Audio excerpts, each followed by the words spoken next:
আজ মহান বিজয় দিবস, বীরের জাতি হিসেবে আত্মপ্রকাশ করার দিন। পৃথিবীর মানচিত্রে বাংলাদেশ নামে একটি স্বাধীন ভূখণ্ডের নাম জানান দেওয়ার দিন। সগর্বে নিজের অস্তিত্ব ঘোষণার দিন। মাথা উঁচু করে আমি বাংলাদেশ বলার দিন। ১৯৭১ সালের ১৬ই ডিসেম্বর বাঙালি জাতি স্বাধীনতার স্বাদ গ্রহণ করে। ভেঙে ফেলে পরাধীনতার শেকল। ২৪ বছরের নাগপাশ ছিন্ন করে জাতির ভাগ্যাকাশে উঠে এক নতুন সূর্যোদয়। প্রথম আগুন জ্বলে ৫২-র ২১শে ফেব্রুয়ারি। ফাগুনের আগুনে ভাষা আন্দোলনের দাবিতে গণমানুষের মুষ্টিবদ্ধ হাত একাকার হয়ে যায় সেদিন। ভাষার জন্য প্রথম বলিদান বিশ্ববাসী অবাক বিস্ময়ে লক্ষ্য করে।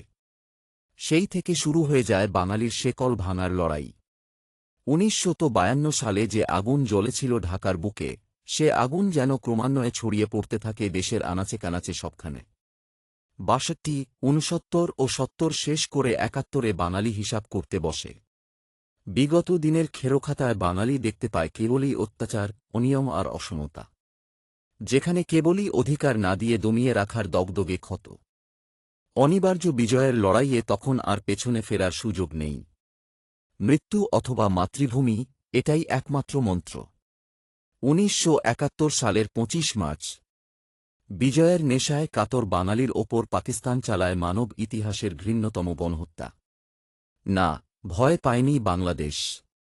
আপামর জনতা তখন নিজেদের বেঁধে নিয়েছে উঁচু সুরে। তারা শপথ নিয়ে ফেলেছে, এবার বাংলাদেশটা নিজেদের করা যাক। ছাত্র, শিক্ষক, বুদ্ধিজীবী, কৃষক, শ্রমিক, কামার কুমার সবাই শরিক হয়ে থাকে এ লড়াইয়ে। যতই দিন অতিবাহিত হতে থাকে, আরও শানিত হয় প্রতিটি মুক্তিযোদ্ধার অস্ত্র। ৭১-এর সেই ১৬ই ডিসেম্বরে ভূমিষ্ঠ হয় নতুন এক বিস্ময়কর ভূখণ্ডের। পরাক্রমশালী পাকিস্তান অবনত মস্তকে অস্ত্র নামিয়ে রাখলে আমার দেশের মুক্ত মাটিতে বিন্দু বিন্দু স্বপ্নের অবশেষে মিলিত হয় জীবনের মোহনায়। ডিসেম্বর এলেই বাঙালি যেন খুঁজে পায় তার আপন সত্তাকে।